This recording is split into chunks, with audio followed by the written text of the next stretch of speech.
کہ جب ایسی چیز کا ذکر کیا جائے کہ وہ اسی جنس کا حصہ ہو، یعنی یہ مرافق جو ہیں یہ بھی ہاتھ ہی کا حصہ ہے نا، تو جب اسی جنس کے کسی شے کو اس کی انتہا بنائی جائے گی تو وہ انتہا اس میں شامل ہوگی، وہ انتہا اس میں شامل ہوگی، لہذا کوہنیوں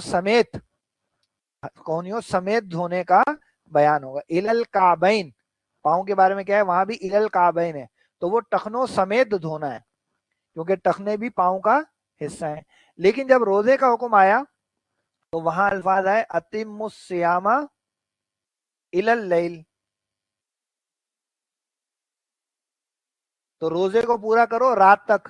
تو کیا اب یہ رات کبھی میں حصہ شامل کروں گا روزے میں؟ نہیں۔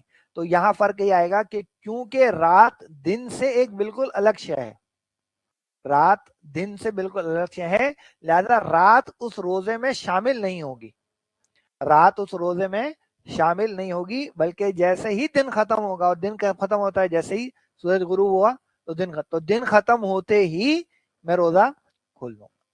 تو یہ جبکہ اہل تشیع جو ہیں وہ اس میں تھوڑا سا مبالغہ کرتے ہیں، رات کا بھی کچھ وقت اس میں لیتے ہیں، تو اس کی ریزن بیسیکلی یہ ہے کہ کیا وہ شامل ہے کہ نہیں۔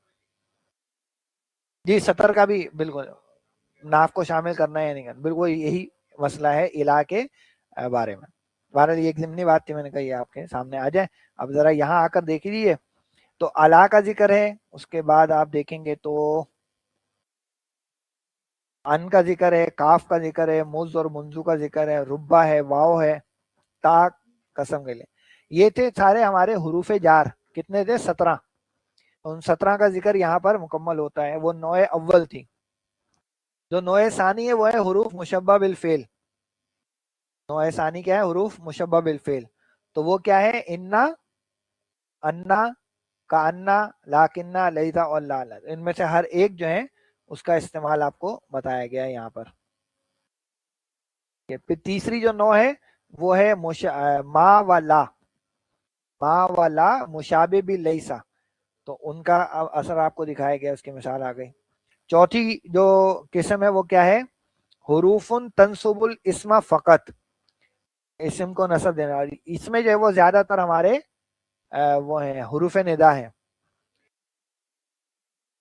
ہاں نو رابع نا، میں وہیں پہ ہوں، نو رابع میں ہے، یہ ہمارے پاس 7 حروف ہیں جو اسم کو نصب دیتے ہیں۔ اس میں جو واو ہے وہ واو میت کا ہے، اور اسی طریقے سے اللہ جو ہے وہ استثناء کے لیے ہے، اور باقی جو آگے حروف ہیں وہ حروف ندا ہیں۔ وہ کون کون سے ہیں؟ یا، ایا، حیا، ای اور حمزہ۔ یہ یا، ایا، حیا، ای اور حمزہ۔ تو هذه الحروف الخمسۃ تنصب الاسم اذا كان مضافا الى اسم آخر نحو یا عبد اللہ و آیا غلام زید و حیا شریف القومی و ای افضل القومی و آ عبد اللہ و آ عبد اللہ، یہ سب جو ہے وہ نصب دیں گے۔ کب دیں گے؟ جب وہ مضاف الیہ ہوں، اور اگر مضاف الیہ نہیں ہوں گے تو وہ پھر تنوین کو خفیف کر دیں گے، یا زید یا رجل وغیرہ۔ پھر جو قسم ہے وہ ہمارے ہیں حروف تنصب الفعل المضارع، فعل مضارع کو نصب دینے والے، جن کو ہم کیا کہتے ہیں؟ ناصب مضارع، تو وہ آپ کو دیے گئے ہیں، جیسے ان، لن، کئی اور اذن، ان کے استعمالات سے آپ واقف ہیں ماشاءاللہ سے۔ پھر ہمارا ہے حروف تجزم الفعل، تجزم الفعل، یہ 5 ہیں، لم، لما، لی، لا اور ان شرطیہ، ان، من اور جتنے بھی وہ شرط کے حروف ہیں وہ سب اس میں آ جاتے ہیں۔ اس کے بعد 7ویں قسم جو ہے وہ کیا ہے؟ اسماء تجزم الفعل المضارع حال کونها مشتملۃ علی معنی ان، یہ ہمارے اسماء استفہام ہیں، لیکن یہ اسماء شرط کے معنی میں استعمال ہوتے ہیں، ٹھیک ہے نا، تو ان کو ہم کہتے ہیں اسماء شرط، ہے نا، من، ما، ایون، متا، اینما، انا، مہما، حیثما اور اذما، یہ ہے وہ شروع میں جو اشعار ہم نے پڑھے تھے نا، وہاں پہ بھی ان کا تذکرہ ہم کر چکے ہیں۔ اچھا، اس کے بعد 8ویں قسم جو ہے وہ کیا ہے؟ تنصب الاسماء النکرات، ہے نا، کچھ ایسے اسما ہیں جو نصب دیتے ہیں.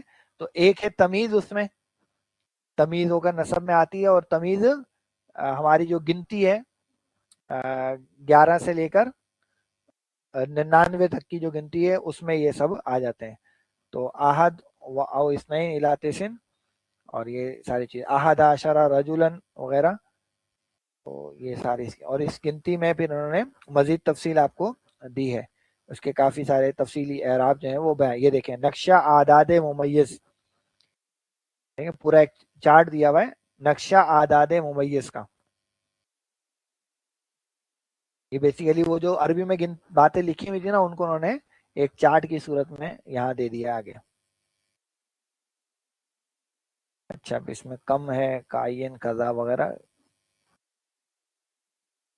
اچھا پھر کیا ہے نویں قسم میں کیا ہے اسماء تسمى اسماء الافعال. تو یہ ہمارے پاس کچھ خاص ہیں جن کو اسم الفعل کہا جاتا ہے.